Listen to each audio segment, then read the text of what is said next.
Jamhuri. So I'm in between. I'm actually waiting for Hub. Anyway, he's somewhere around. So yesterday I posted, hi Chifa, hi Trendy, hi.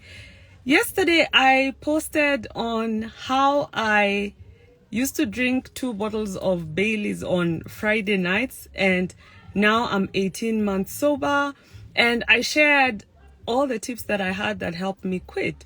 So I did a Q&A. Thank you, Miss Helen. I did a Q&A and got so many comments, and I decided let me just come live. And if you have any questions around as I'm speaking, feel free to drop them below. So I decided let me come live and talk about why I quit booze and share all the tips that I've learned from my 18-month sober journey.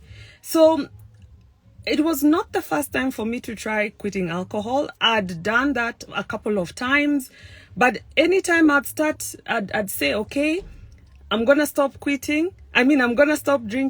I used to find myself going back to booze. So it was like a start and stop. I decided I'm stopping. Yeah. 1 month later, I'm back to drinking. But last year, everything changed. It was a really crazy year for me.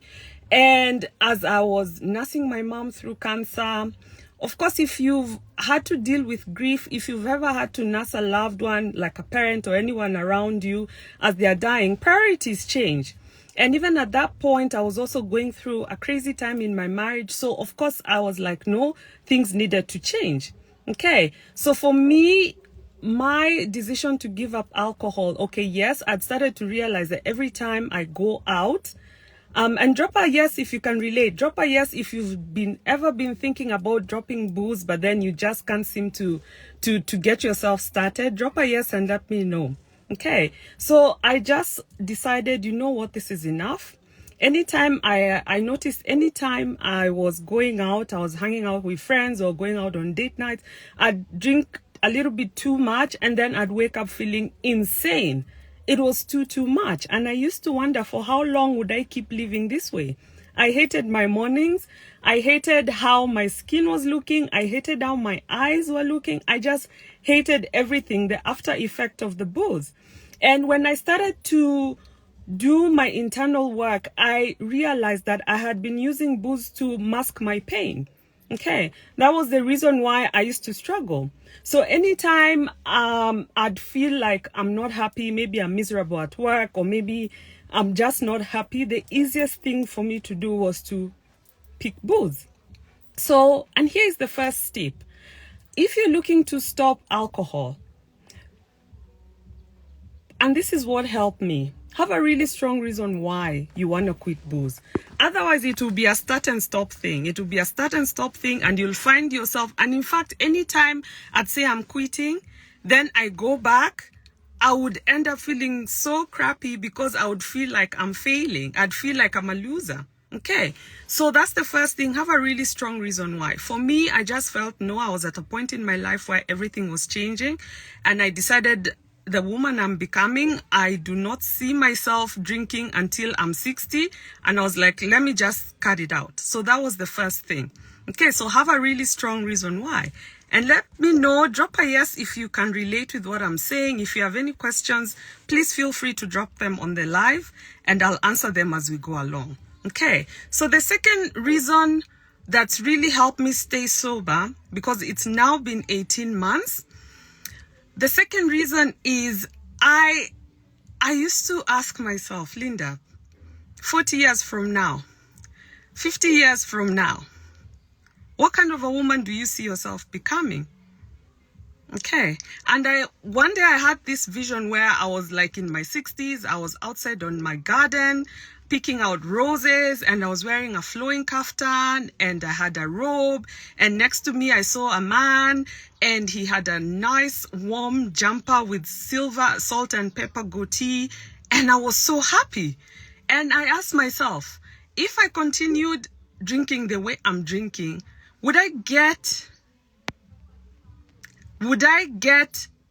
to the vision of myself, that woman who was in a pink and flowy pink and blue kaftan, will I get to be that woman? And the answer was no. So when you say until you're 60, do you mean no? What I'm saying is, I pictured myself when I was 60. Okay. And I asked myself, what kind of a woman would I want to be when I'm 60? What kind of a life do I want to be? What kind of a life do I want to enjoy? What would my home look like? How would I look like? What would my body look like? And would the drinking habit take me closer to that kind of a woman I saw in a purple, blue, and pink kaftan picking out roses in a garden? Because that's the image I saw. And it was a no. Okay. And I chose to say, okay, fine. If I feel the kind of woman I am right now is not going to get me closer to that woman who is 60, then something has to go. Okay. So that was the second reason. I pictured myself in the future, 30, 40 years from now, and I asked myself, what woman am I becoming? And I decided, okay, booze has to go. Okay. The other reason, I also want to quit. Every time my husband steps out, I find myself relapsing. So you're stuck probably in a struggle cycle. And this is where I say, so many women, sometimes there's really no shame in getting support. Yeah. Mental health is a real thing. Okay. I'm not a mental health practitioner, but sometimes you may find if you're drinking and you're drinking to a point where anytime something goes wrong, you're reaching out for the bottle, probably it's a little bit more than just having casual drinks. Okay. So if he steps out and you find yourself relapsing, there are a few things I may want to ask you. Okay. Is the booze gonna get you closer to the dream that you have? Okay. Because one of the other things is when you position yourself like a victim, okay, when you are a victim of life, somebody is doing this, therefore I'm gonna behave that way because they are doing this. Is that your life? Is that his life? Okay. So like I mentioned, have a strong reason why you're quitting alcohol. The second reason, picture yourself 30, 40 years from now. Where will you be? What kind of a home will you be living in? What kind of a relationship will you be living in? That woman who you're gonna be, whether you're gonna be 60 or 70 or whatever, how does she look? How does she talk? How does she dress? And do the habits that you have right now, are they going to take you closer towards that woman or further away? So for me, I decided, no, definitely booze is one thing I can start off taking. And here, this is what I say. It's perfectly normal. For me, there is no shame in drinking alcohol. It really is up to you. But for me, it was a very conscious decision I made because I know myself.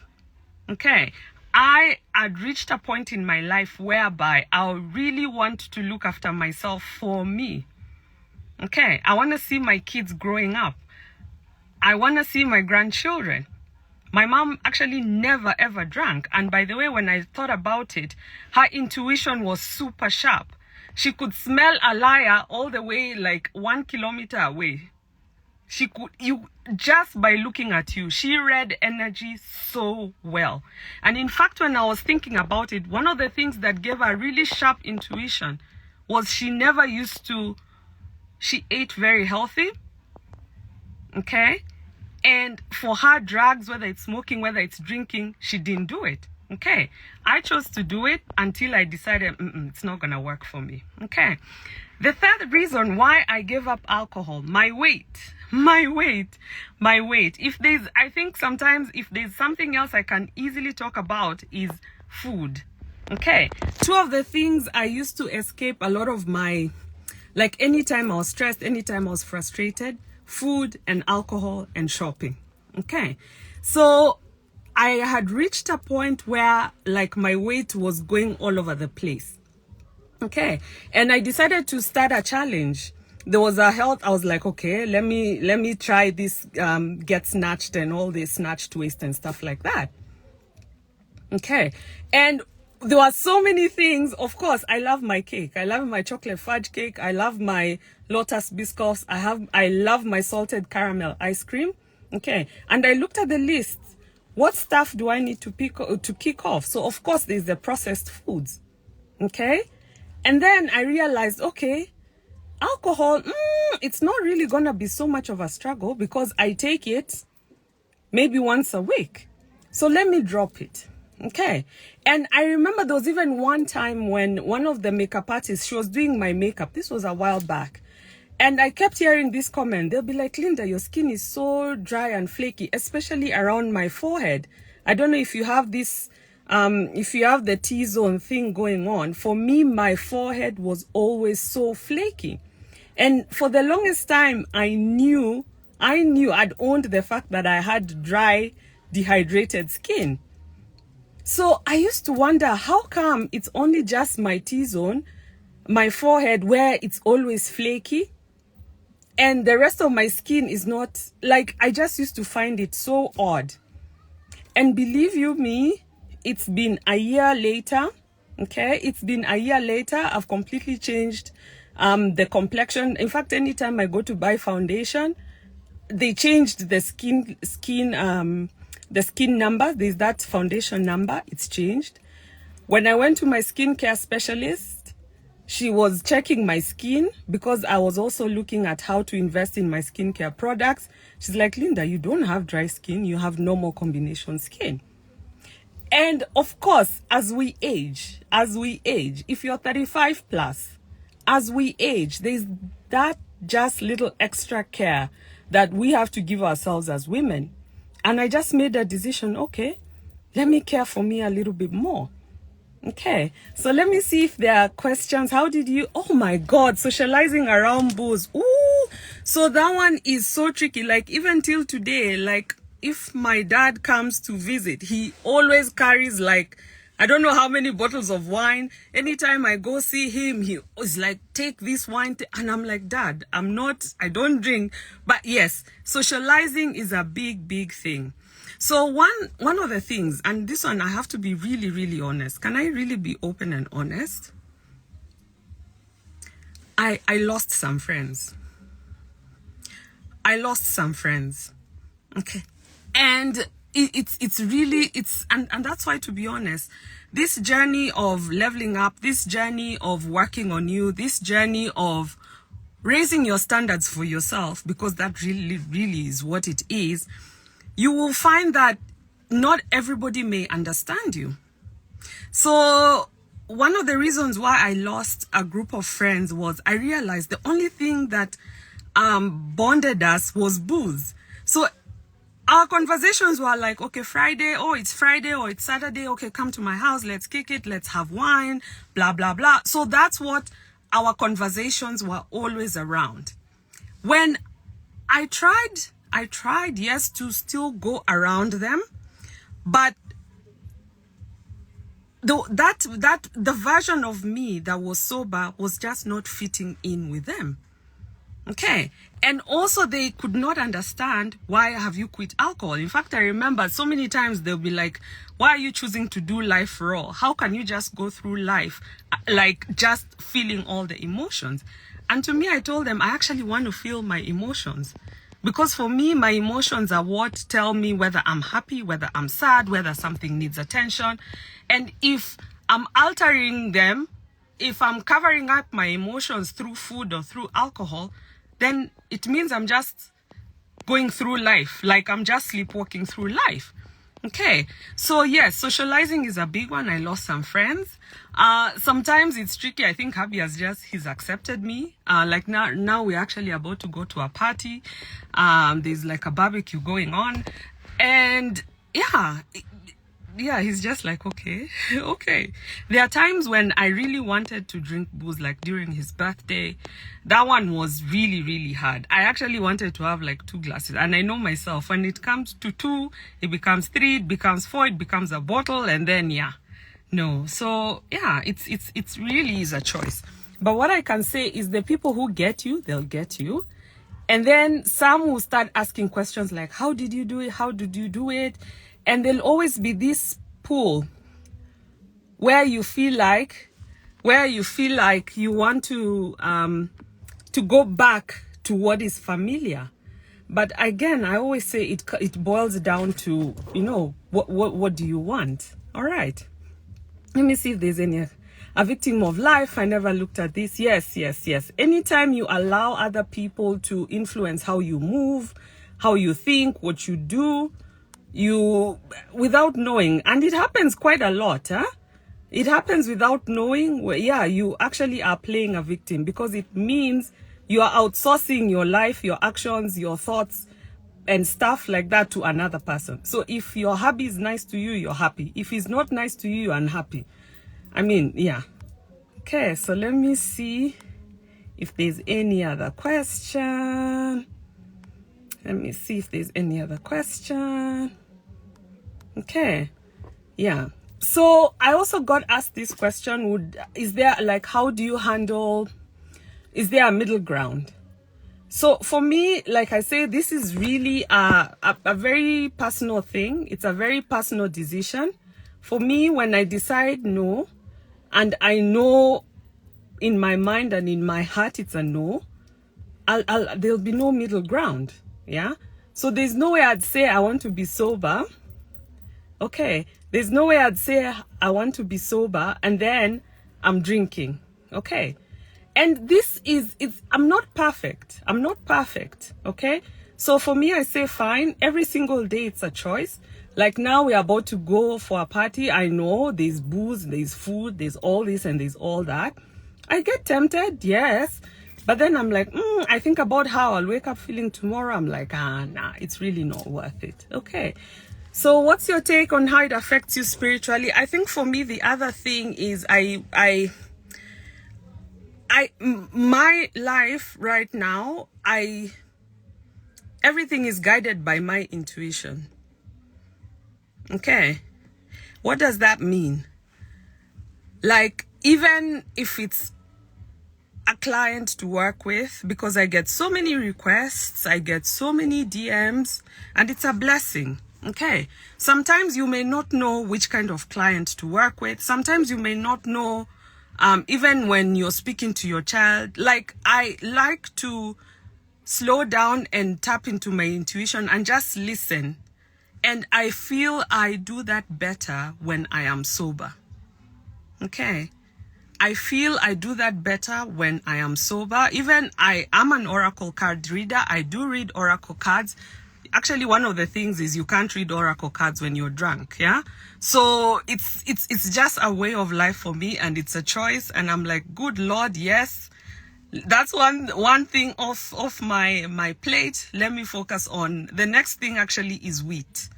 Wheat is the next thing that I'm now putting on my list of reducing and actually working on removing. So this is a journey. This is a journey like everything else, but it all starts with having a real strong reason why. Okay, let me see if there's any other question. What was the other question I got? What was the most unexpected thing that happened? Actually, even my hubby actually reduced his alcohol so much. I don't know. Yeah. That was the most unexpected thing that happened. And it comes back down to sometimes when you raise your standards for yourself, and I call that raising your standard for yourself, because our bodies are our vessel. I look at my body as a vessel. I look at it like, yeah, it is a vessel, and I only have one body. I only have one life. Yes, there are habits that are neither here nor there. There are habits like, yeah, we all have crazy habits. But at the end of the day, I ask myself, okay, I have only this one life, only this one hobby. What is it am I looking to do with it? Okay. So let's see if there's any other question. Let's see. Yeah, so for me, a middle ground, I mean, there are some things I just don't negotiate for myself. If I say it's a no, it really is a no, and I hold myself to that standard because it is a standard that I'm setting for myself. Okay. And like I said, there's no shame. Like, there's nothing wrong with booze. Please feel free. It's just a very personal choice I made. I decided this was not going to take me where I want to go.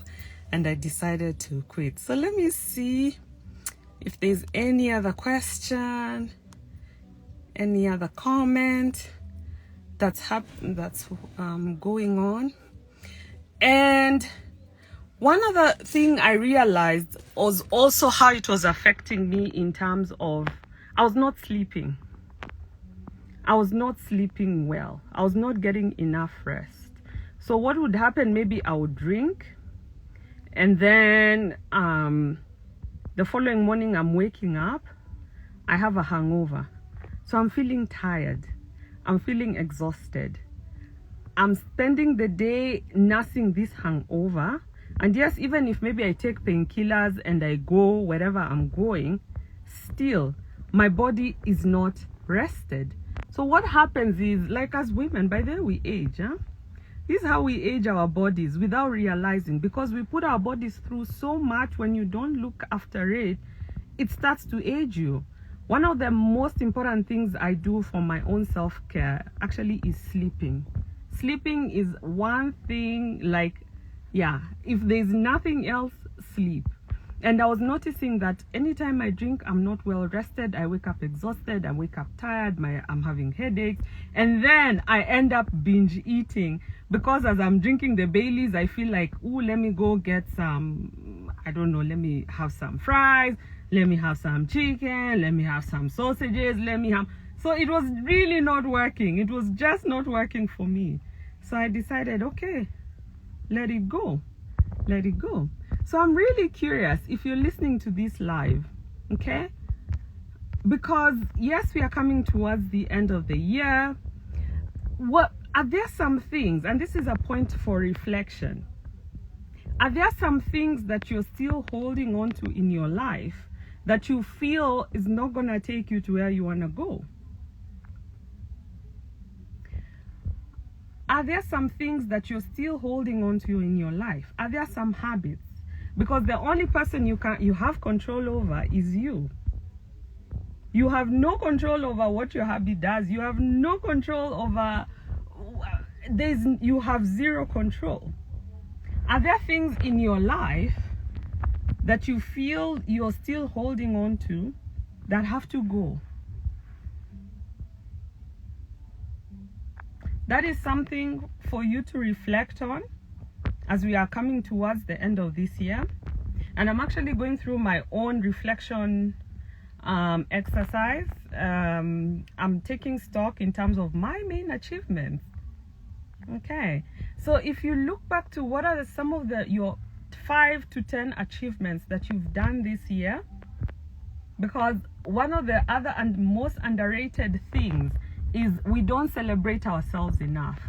Okay, and this is just conditioning. We are always like on the go, doing. We don't take time to sit back and think about, wow, how far have I gone? How far have I gone? So as you are reflecting on what is this 1 or 2 things, habits that you feel will not serve you, that may need you to drop going into 2024. What is that? And ask yourself, how can you get support? Whether it's even like a buddy of yours. Because the one thing I love about women, we like, sometimes it's so easy to influence each other positively. Yeah, you can get a buddy and you're like, okay, let's kick off this thing. Like right now, I'm in a group. We've all started intermittent fasting. Okay, so there are always people around us who can support us in our journeys, and it only takes one thing: you deciding. So ask yourself, what are these habits, 1 or 2, just pick 1 or 2 that have to go? What needs to go? What is it that you're currently holding on to that can't move to the future version of you? And take time. I always pick only 3 goals to work on at a time. 3. So is it your money? Is it your relationship? Is it family? Is it your home? Is it your physical appearance? Is it your spiritual life? Pick 3 things. and just do a quick check. First of all, list all the achievements that you've done, all the achievements, so that at least you see how far you've gone. We've all come a long way. Nobody is perfect. At least I'm not perfect. But until you celebrate your achievements, it's going to be super difficult to even like, work on anything else, because you'll be working on yourself from a place of fear. You'll be upgrading yourself from a place of, oh my gosh, I'm not good enough, I'm not worthy, I have to push myself. No, this journey is meant to be fun. Huh? It's not supposed to be like all so dark and like, hell, no. Yeah? So like I've mentioned, list 5 to 10 things, achievements you've done throughout the year to celebrate yourself. And then pick 3 things. What are you dropping? Whether if you decide your relationship is important for you, your marriage, what is one habit you want to drop? What's the one habit? Okay? Is it speaking up, learning how to express yourself, or even just upgrading your standards for yourself? Okay. And then once you've decided what are the 3 things you want to work on, what's a simple plan? What's a very simple plan? What are you going to do? Like even right now after this live, what are you going to do? Okay. Are you going to get a coach? Are you going to read a book? What are you going to do? And I always say, all these things remain up here. All these things remain up here, because one of the other things about change is that it's so easy to get stuck in a dynamic. Oh, my husband is doing this, therefore I'll stay like this. It's so easy to get stuck on that level. But until you know that it's safe for you to raise your standards for yourself, until you realize it's safe for you to drop booze and you'll still be accepted by your hubby, it's okay for you to change and you will still have your loved ones around you. Yes, some may deselect themselves, some may go. But until you know that it's safe for you to want more, not just from a complaining, oh, you did this, and actually do something about it. Okay, so let me see if there's any other question. So ladies, it's been fun hanging out with you. Let me go. Enjoy your Jamhuri Day. Mwah. Bye.